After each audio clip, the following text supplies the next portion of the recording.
memantau penjualan dan stok bahan baku. Yang kedua, mengevaluasi kinerja usaha. Dan yang ketiga, mengurangi kesalahan pencatatan. Next. Selanjutnya ada profil UMKM kuliner. Kedai Rasa Makassar. Kedai Rasa Makassar merupakan UMKM kuliner yang bergerak di bidang penjualan makanan dan minuman. Usaha ini memiliki beberapa karyawan dan melayani pelanggan setiap hari sebelum penerapan sistem informasi manajemen. Seluruh pencatatan transaksi dan stok dilakukan secara manual sehingga sering terjadi ketidaksesuaian data. Selanjutnya,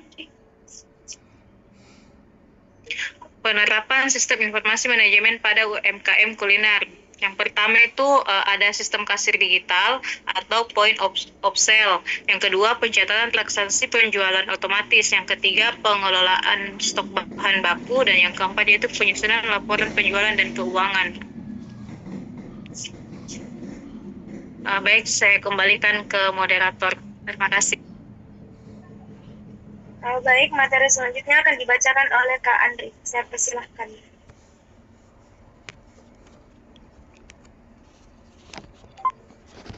Ya, makasih Bu Moderator. Langsung saja. Peranan SIM dalam proses bisnis strategi. Yang pertama itu menentukan pengembangan menu baru.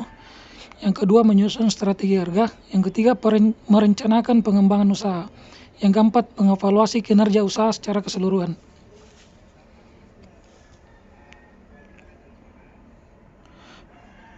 Peranan SIM dalam proses bisnis operasional. Yang pertama, pencatatan pesanan pelanggan. Yang kedua, pengelolaan transaksi pembayaran. Yang ketiga, pengendalian stok bahan baku.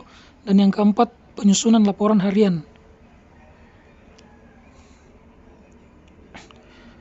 Manfaat penerapan SIM pada UMKM kuliner. Yang pertama, meningkatkan akurasi dan kecepatan informasi. Yang kedua, membantu pengambilan keputusan berbasis data. Yang ketiga, meningkatkan efisiensi operasional usaha. Yang keempat, mengurangi kesalahan pencatatan transaksi.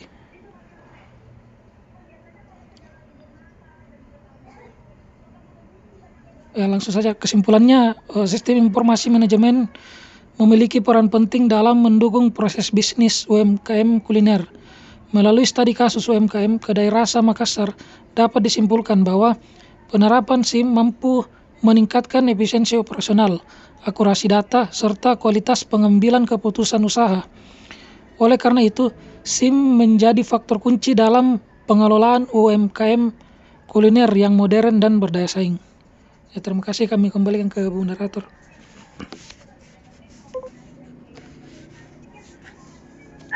Baik, sekian pemaparan dari kelompok kami. Selanjutnya kami memasuki sesi tanya jawab bagi teman-teman yang ingin bertanya. Saya persilahkan.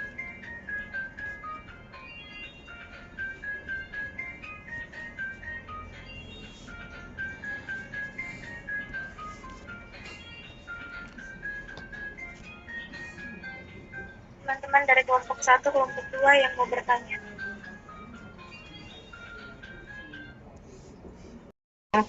Sistem informasi manajemen yang dirancang mampu beradaptasi dengan perubahan proses bisnis. Itu saja. Terima kasih.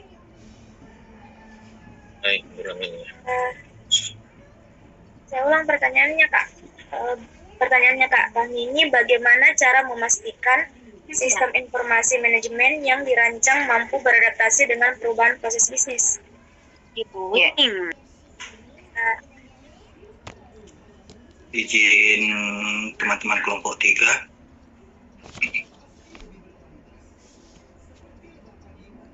Boleh Kak Dwi? Ya, saya Akbar dari kelompok 1. Seperti pemaparan kita sebelum-sebelumnya itu sudah dipaparkan terkait manfaat, peran, dan fungsi dari SIM itu di BPJS Ketenagakerjaan, suatu institusi pemerintahan, dan juga peran dan fungsi dari SIM pada instansi pelayanan rumah sakit. Kita ketahui bersama sama-sama kedua instansi tersebut memiliki alokasi dana untuk pengelolaan sistem informasi mereka masing-masing. Pertanyaan saya, dalam studi kasus UMKM khususnya di Kedai Rasa Makassar, bagaimana cara mereka untuk membuat alokasi pendanaan untuk penggunaan sistem informasi manajemen tersebut.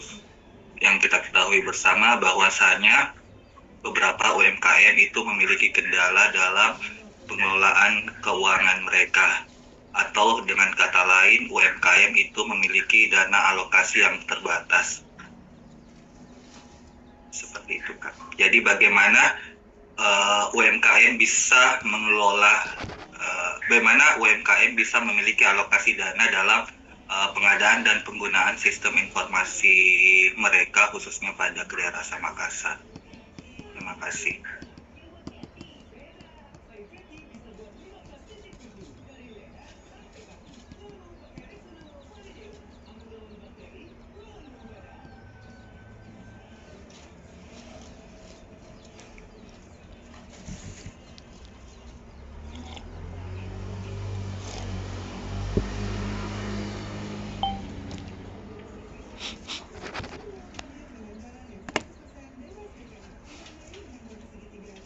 Bisa diketik juga ya, siapa?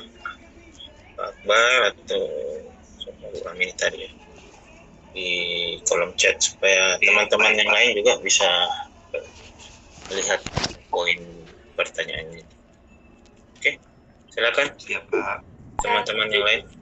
Di grup atau di ini Pak? Di sini aja ya? Boleh di chat di Di grup, kolom Bu. chat sini, boleh di grup juga boleh.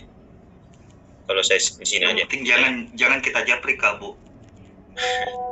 Di kolom chat aja ini ya, di kolom chat ini Zoom ini ya, supaya teman-teman juga bisa lihat ya.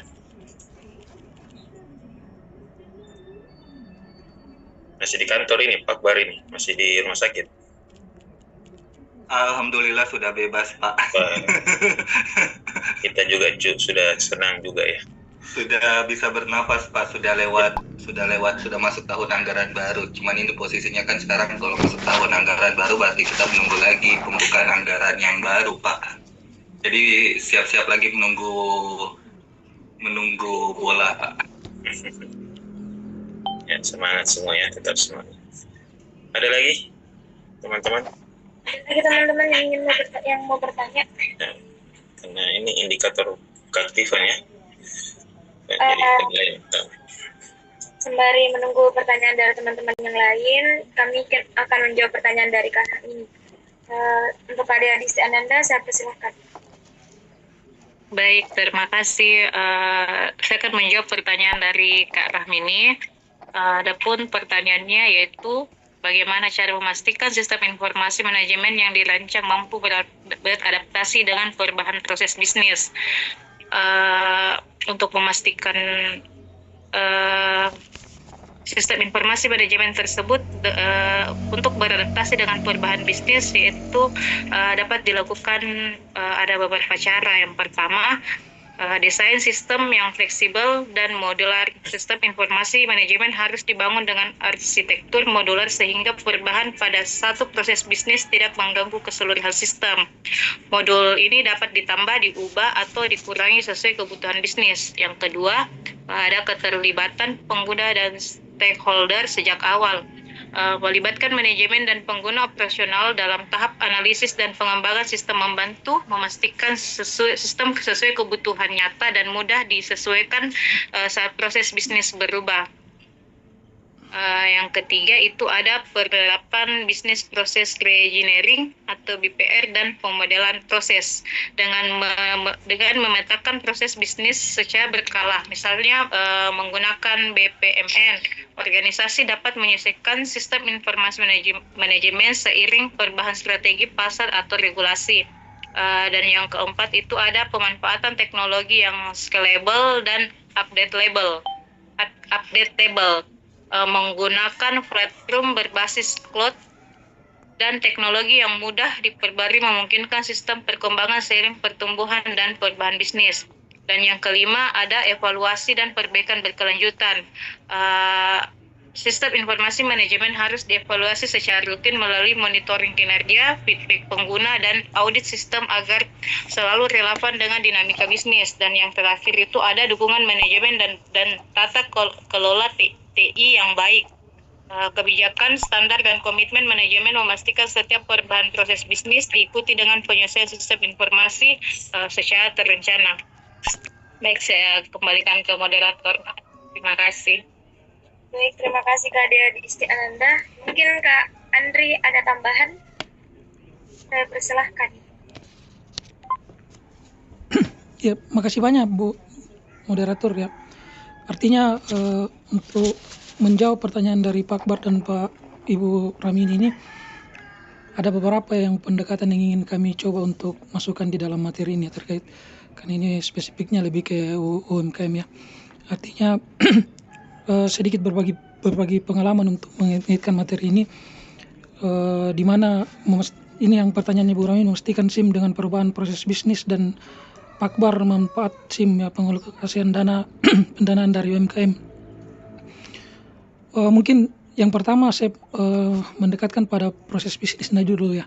Artinya ada beberapa cara, yakni seperti alur diagram yang kita gunakan dalam penentuan tujuan dari proses bisnis ini.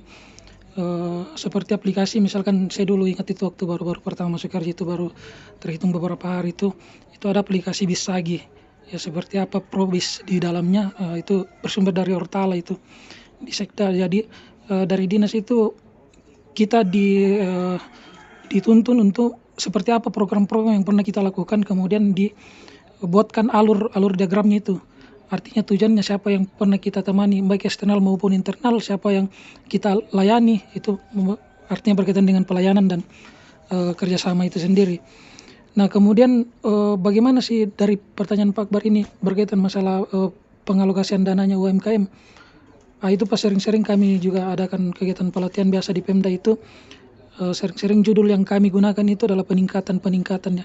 Artinya dari skala mikro meningkat ke skala kecil, meningkat ke skala menengah. Artinya biasa kadang-kadang teman-teman pelaku UMKM itu bertanya itu, apa ada bantuan di kantor? Kami biasa mengatakan itu bahwa bantuannya salah satunya adalah pelatihan itu sendiri. Karena dalam pelatihan itu bagaimana kami berupaya untuk menghadirkan pemateri yang mumpuni untuk menjelaskan peningkatannya tersebut. Contoh yang tadi menjadi kendala dari pelaku UMKM itu adalah cara perhitungan penggunaan dananya ya. Kalau misalkan dari skala mikro ada yang salah satu ciri-cirinya belum mampu memisahkan antara keuangan pribadinya dengan keuangan usahanya. Nah ketika sudah berada di tahap level kecil, salah satu ciri-cirinya itu sudah mampu memisahkan sistem penghitungan keuangan usaha dengan keuangan yang digunakan sehari-hari. Itu makanya sempat dulu Ibu Prof. Ratna Dewi Sari dengan Pak Kamaludin kami panggil untuk membawakan materi terkait masalah perhitungan neraca ya di koperasi dan UKM itu. Ibu Iwana juga di UMI juga pernah datang untuk membawakan materi tersebut.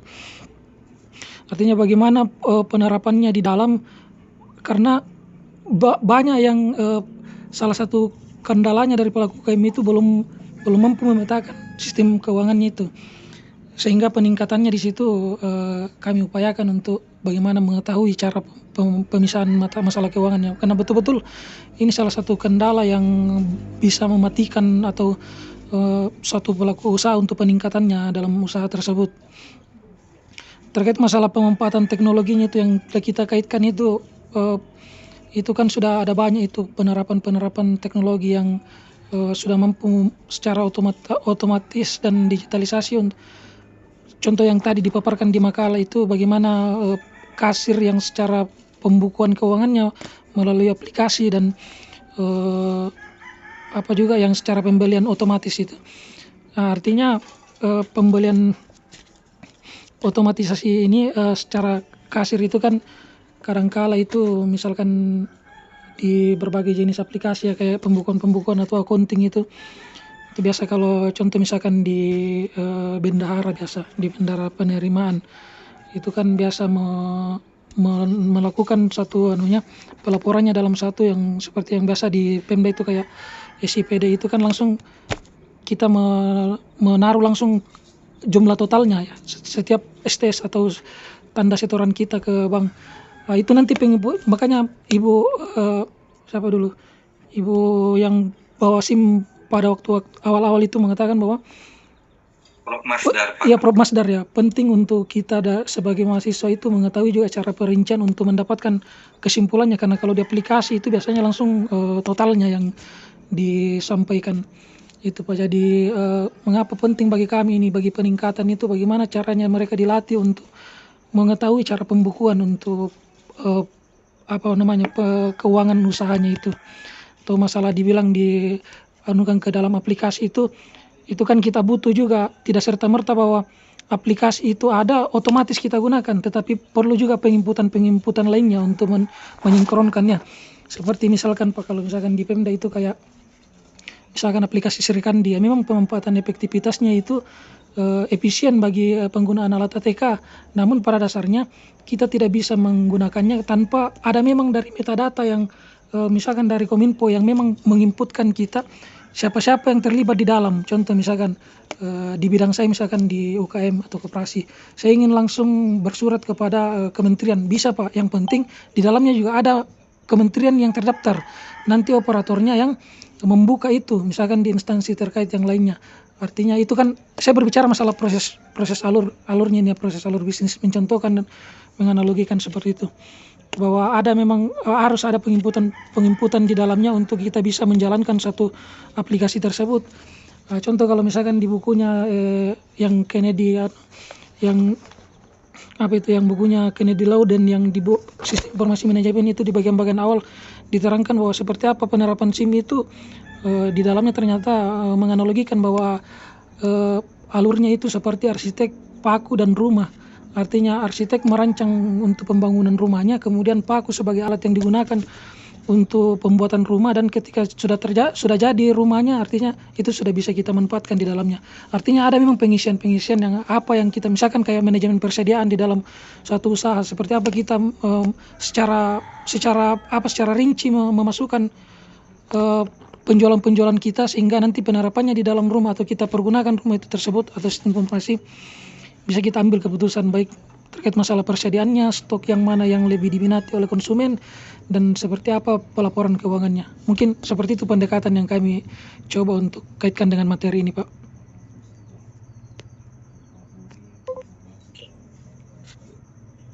Ya, menarik ya. Ada lagi sebelum saya tambahkan?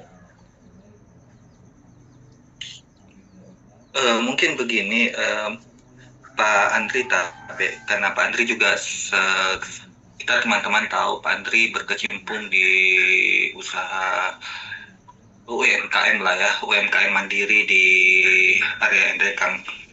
Pak Andri selaku pengusaha mungkin melihat, kita sama-sama melihat bahwasanya SIM ini memiliki keuntungan dalam hal sisi teknologi, di mana SIM ini membantu operasional kita untuk menjadi lebih baik dan lebih lancar ke depannya. Nah, mungkin Pak Andri ada sedikit tips atau trik untuk kami mungkin yang selaku pemilik atau ingin sebagai perintis usaha UMKM, dalam hal bagaimana kami ini bisa mencoba untuk menggunakan SIM, sedangkan bagi kami selaku perintis UMKM ini seringkali terkendala dengan yang namanya alokasi dana, Pak. Mungkin ada tips atau triknya, Pak. Mungkin seperti itu, Pak. Ya, makasih banyak Pak, sangat menarik ya pertanyaannya. Artinya berkelanjutan. Begini Pak, saya bercerita pengalaman saya ini ya. Artinya kebetulan saya tinggal di Endrekang, sering berkecimpung dengan teman-teman pelaku UKM di sini, dan di Tanah Toraja saya berada di dinasnya. Jadi mungkin saya jadikan gambaran ini sebagai pengalaman juga Pak. Itu yang pertama begini Pak, saya ingat itu waktu misalkan sering kalau kami membuat program pelatihan itu, biasa kan waktu yang bupati sekarang ya, waktu dulu menjabat sebagai wakil bupati, biasa dia yang membuka kegiatan ya. Biasa di situ saya lihat sangat pintar sekali itu merayu pelaku UKM di Tanah Toraja itu. Beliau sampaikan dulu begini Pak, walaupun kita sudah berada di era teknologi, artinya anak ATM itu analis tiru kemudian motivasi, sudah gampang sekali untuk mendapatkan informasi untuk melakukan suatu kreativitas, namun cara merayunya kepada masyarakatnya itu dia mengatakan bahwa seharusnya Tanah Toraja itu tetap berkecimpung di teknologi, tapi bukan karakternya Tanah Toraja itu masyarakatnya menciblak. Karena kenapa? Nenek moyangnya dulu sudah punya ciri khas atau karakter. Contoh, misalkan budayanya sendiri, budaya baju adatnya, baju rumah adatnya, kemudian corak batik bajunya. Itu kan artinya mereka sudah mempunyai sebenarnya inisiatif atau dari nenek moyang yang ditinggalkan. Itu pintar sekali. Kemudian memang terbukti Pak, di waktu sempat kami pelatihan ini Pak, pelatihan data statistik yang dari statistik itu, dari dinas-dinas terkait di Tanah Toraja itu, dari dinas kami waktu saya ditunjuk 2 orang itu pergi mengikuti, itu kan pembagian hadiah, sempat kami nomor 1 Pak dari pemberian data terkait masalah pelaku UKM. Nah kemudian sempat juga waktu ini Pak Wakil Bupati itu menerangkan pada saat itu, dia bilang saya pernah ke Jawa itu hari, saya lihat di produk, di kemasan, di penjualan apa itu di supermarket, ada buah yang berlabel di situ dari produksi dari Tanah Toraja. Nah, itu dia penasaran, katanya, dia bilang, selama saya sudah jadi wakil bupati ini saya tidak pernah lihat buah seperti ini ada di Tanah Toraja. Makanya dia penasaran itu sampai ke ini, mau bertemu langsung dengan manajernya. Setelah bertemu dia tanya itu kenapa Pak, kenapa bisa ada di situ, sedangkan saya ini wakil bupati tidak tahu kalau ada produk seperti itu di Tanah Toraja. Ternyata beliau menyampaikan di sana bahwa mohon maaf tapi kami menggunakan nama Toraja di sini karena katanya Tanah Toraja kalau dipakai namanya itu cepat sekali laku barangnya. Nah itu jadi artinya sudah ada brand yang dibentuk di benak untuk penjualan ini terkait masalah penggunaan anunya. Nah berkaitan masalah itu Pak, waktu saya ingat juga waktu pendamping UKM di sana pernah ikut pelatihan tahun 2023 itu disampaikan bahwa dia pelatihan di Jogja ya, se-Indonesia. Artinya pembuatan NIB terbanyak di Indonesia itu diduduki peringkat ke-8 Tanah Toraja Pak. Artinya memang secara statistik dari provinsi waktu datang membawa pelatihan terkait masalah data statistik pelaku UKM, itu dinobatkan memang Tanah Toraja peringkat pertama daripada pelaku UKM-nya yang berkecimpung masalah perempuan ya, pemberdayaan perempuan terkait masalah ini. Di situ saya bilang aplikasi-aplikasi yang penerapan berkaitan masalah pelatihan-pelatihan yang sering kami tawarkan itu Pak, ketika ditanya bahwa apa ada bantuan, kami itu sering menjawab begitu Pak, bahwa salah satu bantuannya bukan berbentuk hanya semacam benda ya yang berwujud, namun dalam berbentuk pelatihan pun itu juga merupakan satu bantuan bagaimana kami menghadirkan itu. Di dalamnya juga kami melakukan penerapan materi yang terkait masalah penerapan e-commerce ya, ekonomi digital itu. Bagaimana di dalamnya ada pengajaran-pengajaran terkait pematerinya itu, bagaimana pemanfaatan sosmed itu ya untuk promosinya. Itu kan masalah kecakupan alokasi dana yang minim Pak ya. Artinya di dalamnya diajarkan itu, langsung didaftarkan. Pada dasarnya secara teknologi kalau saya perhatikan itu cara pembawaan materinya itu, karena biasa kan ada pelaporan itu bagi kami itu di dinas. Saya dikasihkan materinya untuk dimasukkan sebagai pelaporan bahwa ini materi. Saya biasa pelajari itu Pak. Anda semahal itu juga Pak kalau misalkan hanya berbasis ke penerapan UKM. Misalkan dulu itu yang pematerian saya ingat itu Pak Ayar namanya itu. Waktu baru masuk dia sampaikan begini bahwa sebenarnya kalau kita paham ini namanya pemasaran ini, itu daun kering saja bisa jadi uang gitu. Katanya waktu malamnya menginap sebelum bawa materi, besoknya itu dia bilang saya sempat itu cari kacang goreng itu di Tanah Toraja itu. Di dalam itu belum terdaftar. Malah diarahkan di pencarian itu ada di Maros, ada di Pangkep. Itu besok yang menjadi bumerang bagi pembawa materi ini, besoknya dia langsung upayakan itu, tapi pada dasarnya harus pembuatan NIB itu. Jadi salah satu bentuk keunggulan kami kenapa bisa menduduki peringkat terbanyak di khusus di Sulawesi Selatan, walaupun di Indonesia nomor 8 peringkatnya itu, karena ketika pelatihan langsung kami secara penerapan, bayangkan itu beberapa jumlah anggota pelatihan kami penerapan untuk langsung membantu menerbitkan NIB-nya itu. Nah setelah itu langsung Pak Akhyar ini yang sebagai pemateri, ini bagian salah satu bumerangnya ini. Beliau langsung mencoba untuk membantu itu mendaftarkan misalkan secara di Google Map ya, secara pencarian usahanya namanya didaftarkan. Kami juga bantu menerbitkan NIB-nya. Kemudian penerapan cara penjualan digitalisasi kemasannya. Masalah bagaimana memotret, kemudian melempar di dalamnya, bagaimana memvisualisasikan secara audio dan video, bahkan dengan adanya AI ini bagaimana mereka juga diajarkan bagaimana untuk mampu merangkaikan kata-kata walaupun bisa berbentuk lagu atau penyampaian secara informasi, karena itu kan salah satu dari unsur promosi itu sendiri. Bagaimana apa yang harus kita didengarkan, dikemas secara menarik Pak dengan sistem teknologi itu. Dan saya lihat di situ tidak terlalu banyak juga biayanya Pak ya. Untuk sampai pada jenjang ke situ untuk didaftar, kami selaku panitia atau penyelenggara pada saat itu bagaimana memfasilitasi internet Pak ya, untuk para pelaku mendaftarkan HP-nya untuk connect supaya langsung didaftarkan. Itu Pak mungkin dari kami Pak sebagai tambahan pengalaman ya. Terima kasih.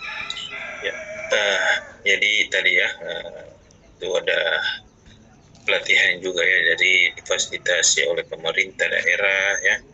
Ada beberapa, saya kira memang kalau di UMKM ini terus sangat berbeda dengan yang ada di rumah sakit ya. Ya, Pak Akbar ya. Jadi kalau di di rumah sakit kan itu terintegrasi ya. Sistem informasi manajemennya itu terintegrasi dan ya pasti terintegrasinya sampai ke pusat ya. Jadi dengan UMKM itu ya mengelola sistem informasi pasti secara sederhana ya. Secara sederhana dan ya bertahap pasti ya, bertahap. Dan ya tentunya harus berbasis kebutuhan inti bisnis. Jadi kalau menurut Lauden ya, menurut Lauden tahun 2022 ini ya menegaskan bahwa organisasi kecil ini sebaiknya membangun sistem informasi manajemen berdasarkan critical business process, ya. Bukan kelengkapan fitur. Jadi ya prinsipnya di sini ya essential first system ya istilahnya. Jadi ya UMKM harus memprioritaskan sistem informasi manajemen pada fungsi paling kritisnya dulu. Misalnya contohnya pencatatan transaksi penjualan ya, lalu pengelolaan kas dan arus keuangan, lalu juga bisa pada kontrol stok bahan baku ya. Jadi kalau ambil kasus di kedai rasa Makassar ini ya kita bisa menggunakan aplikasi-aplikasi yang murah ya. Saya kira banyak ya, aplikasi pos murah seperti Moka, Maju ya, ataupun Excel ya. Sekarang sudah ada real time juga. Dan juga ya, beberapa aplikasi seperti buku kas digital ya. Dan yaitu juga beberapa dinas yaitu memfasilitasi, memberikan pelatihan-pelatihan ya, termasuk tadi menurut testimoni dari Pak Andri tadi ya, pernah sebagai panitia atau ya, sebagai pelaksana dalam kegiatan tersebut. Jadi kita juga sebagai UMKM juga ini perlu memanfaatkan teknologi low cost ya, low cost dan ya cloud based ya. Pasti ya untuk menekan biaya investasi ya kita jangan membangun sistem sendiri. Gunakannya saja sistem-sistem yang template ya. Seperti tadi ya, ya dulu kita juga gunakan Google Sheet ya untuk rekap keuangan dan pembelian bahan baku seperti itu. Yang paling keren juga ya WhatsApp bisnis ya. WhatsApp bisnis untuk komunikasi dengan pelanggan. Walaupun mungkin tidak langsung terintegrasi ya, karena itu tadi ya kita berbasis kebutuhan dulu, apa yang kritis ya, apa yang dibutuhkan seperti itu. Jadi perlu dipahami juga di sini ya, sistem informasi ini dalam UMKM ini sebagai alat kontrol, bukan otomatisasi penuh. Berbeda hal kalau kita ambil contoh kasus kemarin ya pada rumah sakit ya. Jadi kalau di rumah sakit kemarin itu ya sistem informasinya itu berfungsi ya pasti untuk otomatisasi ya, untuk otomatisasi dan integrasi lintas unit. Khususnya juga pada kepatuhan regulasi dan standar-standar. Sedangkan pada UMKM ini ya SIM-nya ya berupa kontrol sederhana ya. Kontrol sederhana dan pengambilan keputusan harian. Jadi misalnya contohnya kita ambil contoh, misalnya di kedai laporan penjualan digunakan ini untuk menentukan menu-menu terlaris ya. Apa saja nih menu-menu terlaris ya. Ya bisa jadi kedai kedai Rasa Makassar jualan nasi goreng awalnya ya, jualan nasi goreng. Jadi menu andalannya kedai Rasa Makassar adalah nasi goreng merah, contohnya saya ambil contoh kasus. Tapi kita buka juga selingan namanya mie Jawa ya, walaupun berbeda. Kita juga jual mie Jawa. Ternyata secara random, secara aksidental, mie Jawa yang lebih laku ya. Mie Jawa yang lebih laku. Nah, itu akan berubah pasti. Ya, pengambilan keputusan kita. Stok barang kita pasti akan lebih banyak di mie Jawa ini daripada nasi goreng Makassar ini. Walaupun kedainya berjudul Kedai Rasa Makassar ya. Tapi ya tadi ya, dinamika bisnis itu seperti itu ya, sangat dinamis. Kita lihat juga dari kebutuhan konsumen ya. Jadi, dengan ya merekap tadi ya, data stok ini membantu menghindari pemborosan bahan jadinya ya. Biasanya informasi laba harian itu ya menjadi dasar pengendalian biaya jadi ya. Jadi ya, kesimpulannya sebenarnya UMKM ini ya seperti di Kedai Rasa Makassar ini memastikan sistem informasi tetap adaptif ya, meski dana terbatas ya, dengan cara tadi ya, fokus pada proses ya, penjualan, kastok ya. Lalu juga bisa menggunakan teknologi murah yang berbasis cloud ya. Nah, tadi ya, jadi prinsipnya memang di UMKM itu menjadikan sistem informasi sebagai alat kontrol manajerial sederhana. Saya kira itu Pak Akbar ya. Jadi esensi pertanyaannya tadi itu mungkin ya Pak Akbar. Terkait juga dengan pertanyaan pertama ya, cara memastikan sistem ini terkait ya, sistem informasi yang dirancang mampu beradaptasi dengan kebutuhan bisnis. Jadi ya ada kutipan dari Henderson ini saya ambil tahun 93.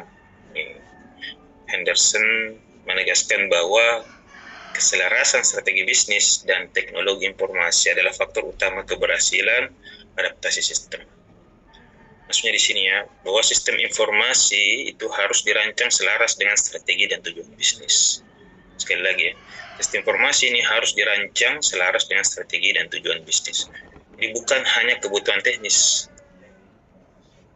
Jadi ya, contohnya seperti keterlibatan manajemen dan pengguna ini harus sejak tahap perencanaan itu sudah terlibat ya,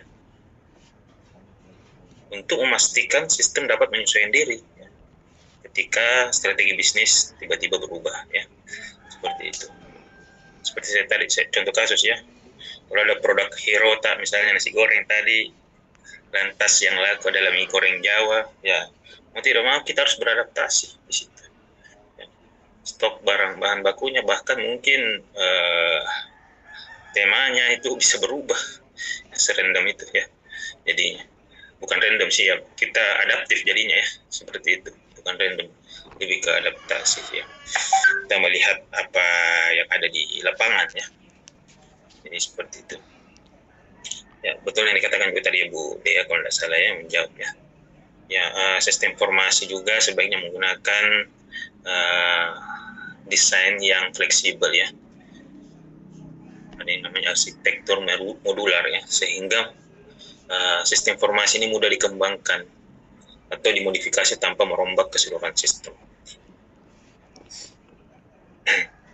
Jadi kayak kalau saya dapat contoh kasus ini ya, ini dari penelitian ini Scopus ini ya, Lauden tahun 2022 dan Chen tahun 2012. Ya. Jadi ada kasus perusahaan retail internasional Walmart ya. Walmart ini mengembangkan sistem informasi manajemen berbasis bisnis intelijen dan analitik real time, di mana sistem informasi ini berguna untuk memantau penjualan, persediaan, dan perilaku pelanggan. Ketika pola belanja berubah, misalnya musiman atau ada krisis ya, sistem ini akan secara otomatis menyediakan laporan dan rekomendasi bagi manajer untuk menyesuaikan strategi stok dan distribusi. Ya, seperti itu. Jadi itu tadi ya, hampir sama mungkin juga kalau di rumah sakit ada integrasi, tapi ya belum menggunakan bisnis intelijen mungkin ya, belum menggunakan kecerdasan ya untuk merekap, membantu kita merekap ya. Tentu masih manual mungkin ya kalau di rumah sakit ya. Kalau saya berusaha soto ini ya bagaimana di rumah sakit ya. Tapi ya bisnis intelijen ini memang lebih advance lagi ya, lebih canggih kan. Memang ada sudah menggunakan artificial intelligence di situ ya. Dan ya ada analitik real time ya. Jadi tadi ya, kira contoh kasus bagaimana cara memastikan sistem informasi manajemen yang dirancang ini mampu beradaptasi dengan kebutuhan bisnis. Seperti itu. Karena kalau kita memang berbicara sistem informasi manajemen, ada yang advance ya, jadi ada tier-tiernya juga ya.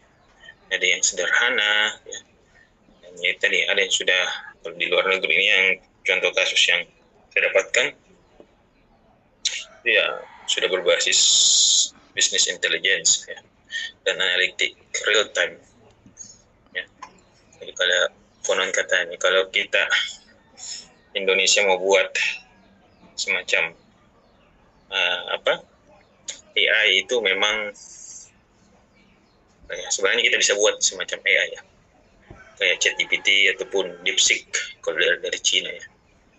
Tapi sayangnya tadi ya, Indonesia belum berani menginvestasikan ke situ. Padahal sebenarnya kalau sudah ada itu ya, semua instansi sudah memiliki bisnis intelligence ya, sudah memiliki real time analitik yang membantu kita untuk mengambil keputusan.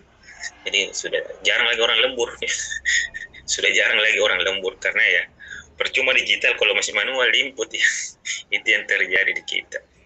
Percuma digital kalau masih manual untuk direkap datanya. Itu yang terjadi ya. Ini kalau secara berkala sistem informasi itu dikembangkan ya, yang terjadi adalah ya work life balance kita bagus ya. Kalau di luar negeri kalau bisa kita cari-cari ya, jarang orang lembur di sana Bapak Ibu ya. Kalau negara maju yang sudah pakai bisnis intelijen atau AI itu ya secara mendalam, itu jarang orang lembur karena ya betul-betul otomatisasi di segala lini ya. Di segala lini. Bahkan cross check datanya itu tetap mereka menggunakan engine ya, menggunakan mesin juga untuk membantu mengecek validasi data lagi. Seperti itu. Mudah-mudahan ya kita berdoa supaya negara kita juga bisa, makanya sebenarnya negara kita ini bukan lagi berkembangnya, berusaha melompat ya, melompat untuk bisa beradaptasi ya dengan kecanggihan digitalisasi saat ini. Saya kira itu Bapak Ibu. Manajemen menjadi faktor kunci dalam pengelolaan UMKM kuliner yang modern dan berdaya saing. Sekian dari kelompok 3. Jika ada kekurangan mohon dimaafkan. Wabillahi taufiq wal hidayah. Wassalamualaikum warahmatullahi wabarakatuh. Waalaikumsalam warahmatullahi wabarakatuh. Pak Akbar ya. Ya Pak. Kita mungkin nanti hubungi ya untuk dosen selanjutnya minggu depan, Pak Prof. Imad ya. Siap. Iya. Prof. Imad ya, untuk penghabisan Pak. Ya. Dan absennya ya nanti mungkin ya sekalian aja nanti dibagikan masyarakat ya. Nanti chat personal. Oh iya, siap Pak. Akbar ya. Diakumulasikan saja nanti setelah selesai Prof. Nurdin ya. Oh iya, baik, siap Pak. Oke, Bapak Ibu, saya kira banyak ya yang kita dapatkan. Bagi saya juga banyak belajar ya dari teman-teman praktisi ya. Saya banyak praktisi di sini di rumah sakit ya, di UMKM. Kita di sini bukan mencari siapa benar siapa salah ya, tapi kita sama-sama belajar di sini ya, menambah sana ilmu kita semua. Ya, saya ucapkan sekali lagi terima kasih atas kerjasama dan partisipasinya untuk diskusi ini, dan itu insya Allah akan bernilai amal ibadah ya, insya Allah amin di mata dan saya juga akan berikan penilaian ya khusus bagi teman-teman yang aktif ya, seperti yang saya ucapkan sekali.